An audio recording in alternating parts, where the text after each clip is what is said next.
And here we are. We just had our first Festival of Vertumna with the new people. Oh, Cal! You're shooting the breeze with Cal in the shadows of the geoponics dome when he leans over and waves at someone over your shoulder. Perk, hey, over here! Perk jogs over to you. He's a heavy-set adult with tattoos sprawling up his arms that makes him look like he's made of marble. He holds out a stack of tippins wrapped in sash. Hey, you two! Seth and I were testing out recipes, and we ended up making too much. Figured I'd run some lunch over to ya. Cal takes the tippins and opens the first one. Lentil dal! He exclaims, inhaling deeply. No way! Perk looks proud. Rice in the second one, and a little something sweet in the third. You deserve it with how hard you've been working out here. You eat up too, Solana. There's more than enough. Perk leaves you to divide the spoils, and Cal goes right to dessert.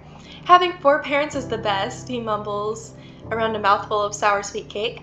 Cal's mom, Auntie Chira, is in a relationship with 3 other colonists. Perk's the newest member of his family. But even then, they've all been together for a while. Cal's always been surrounded by a lot of love at home. Cal swallows his food. You know, sometimes I wonder if I'd want to date that many people, like my mom does, he muses. Like, finding one person who wants to date you and having the courage to ask them out is already hard enough. Bruh, my palms are sweating just thinking about it. Besides, Cal continues, it works fine for my mom, but I kind of feel like if I find someone, I want to just be with them, you know? I want to put all my energy into making them happy. You make me happy. Cal's eyes go wide and he rubs the back of his neck. I didn't mean that, but I didn't not mean it either.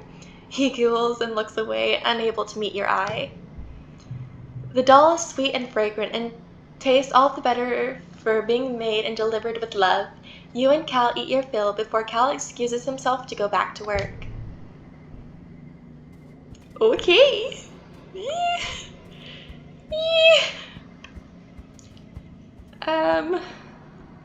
Well, I guess we can see if there's more flowers outside the gate. Wait, here it is. Nope, just these.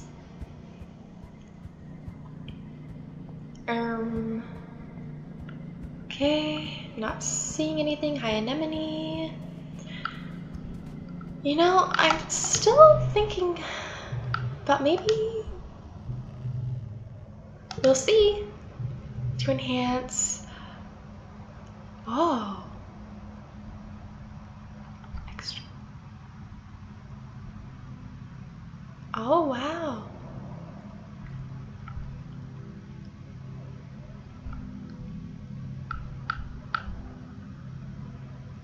Oh.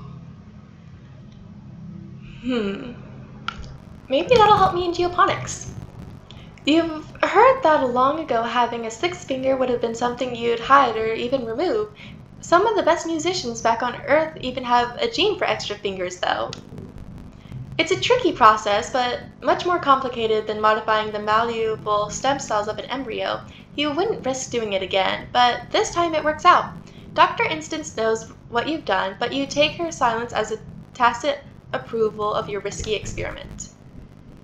Okay.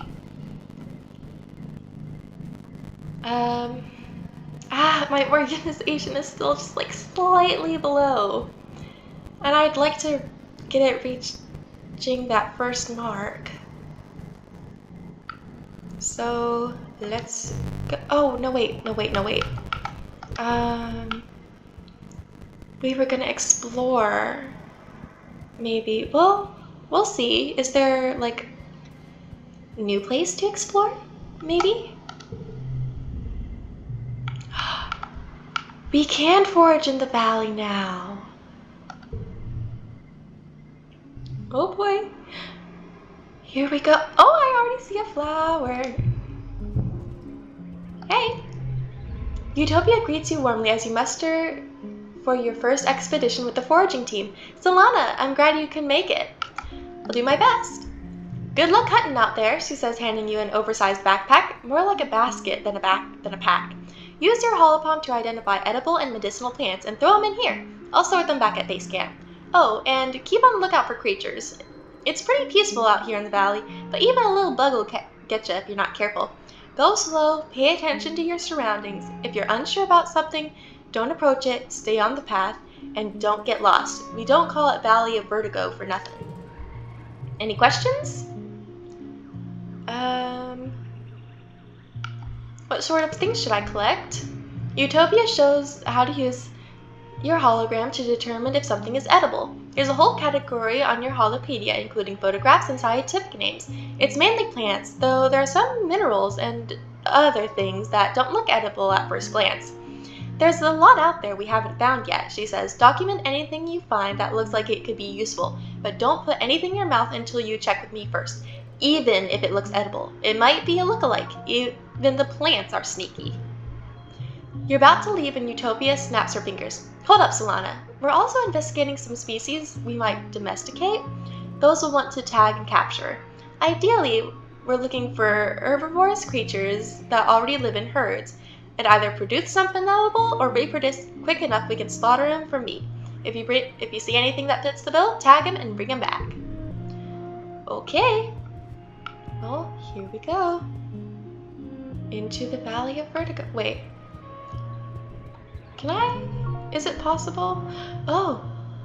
This little gazebo is set up at the waiting area for the automated transporters which trundle back and forth between here and the colony. A sign reads, Autobus Depot, Valley of Vertigo.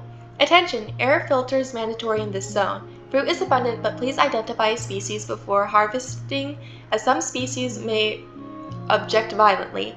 Xenofauna may behave more aggressively in this area. Always approach wild animals with caution. Okay.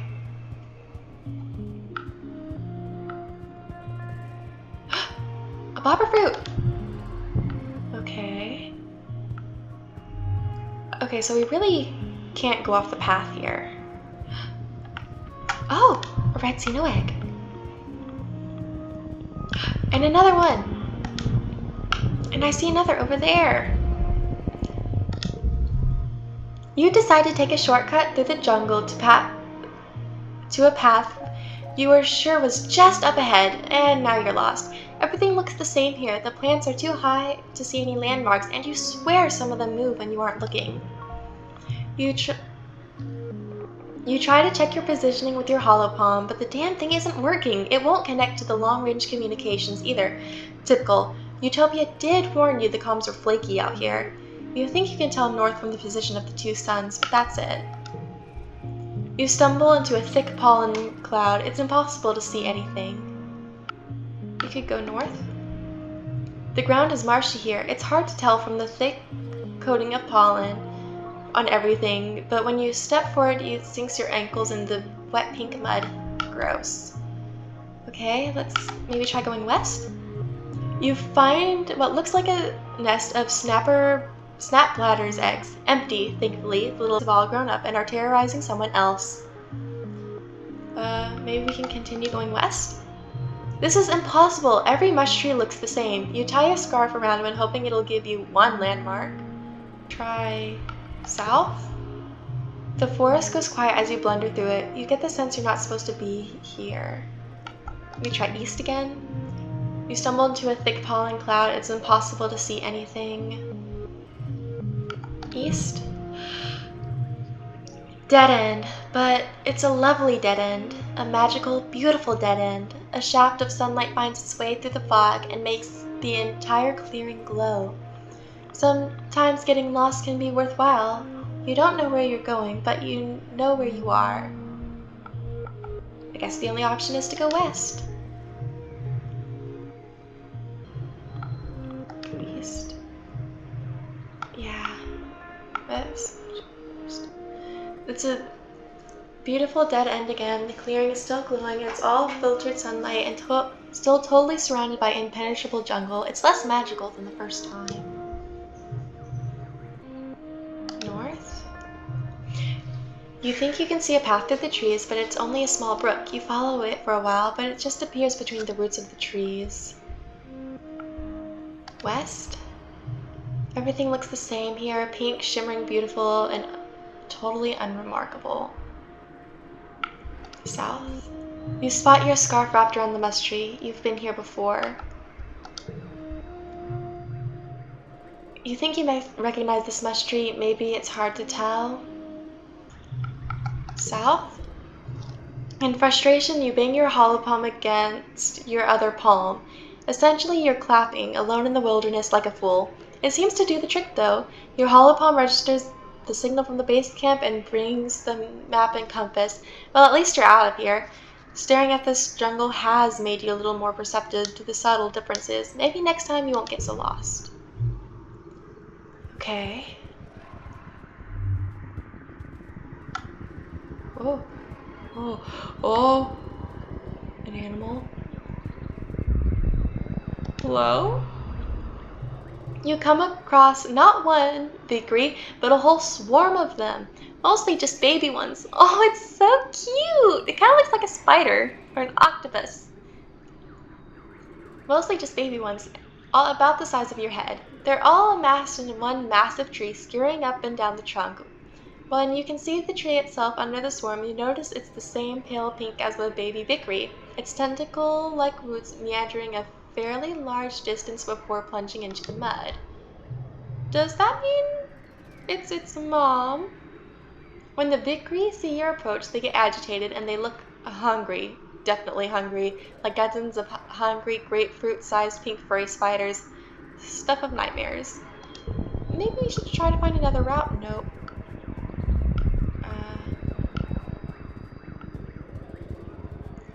Huh.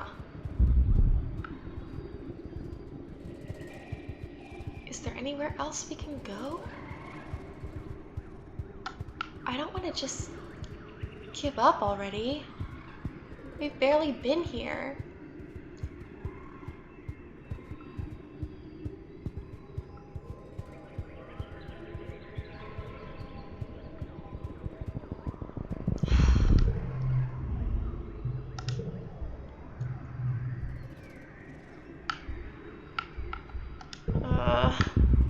No.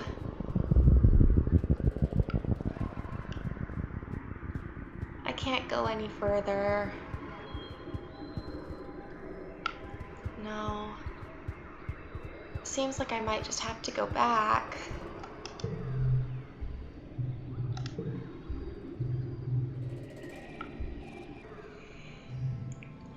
And we're back.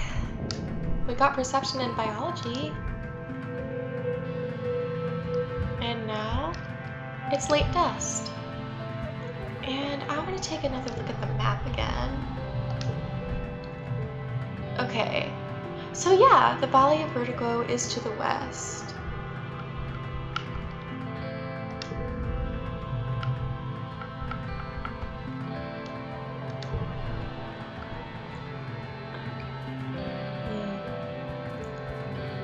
Hey, Cal.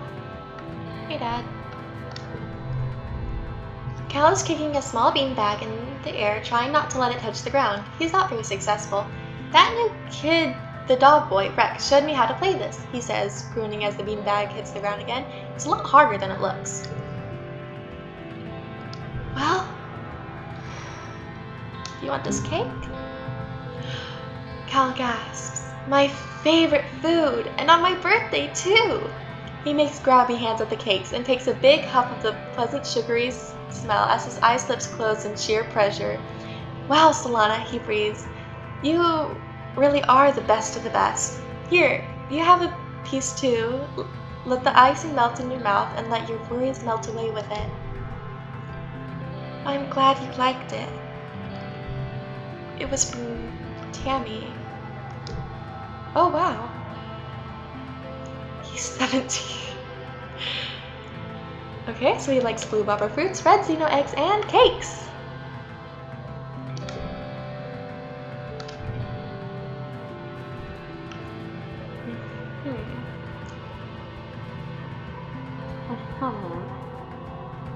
I don't see anything around camp.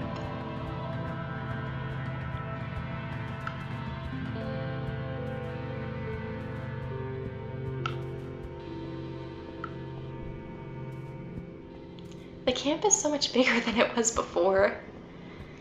I guess we'll see if we can get our organization up just that little bit more.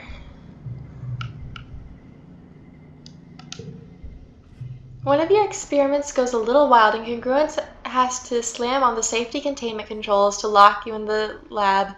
Scary. Luckily, it's a false alarm. Just some weird spores you accidentally unleashed when you cut into a seed pod. You analyze them to determine that they don't pose a risk to the rest of the geoponics. Okay. About 2.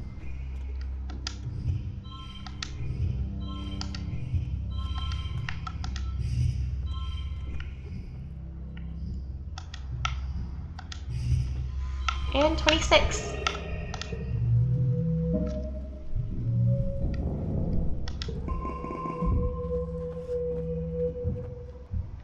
And now, it's the wet season once more.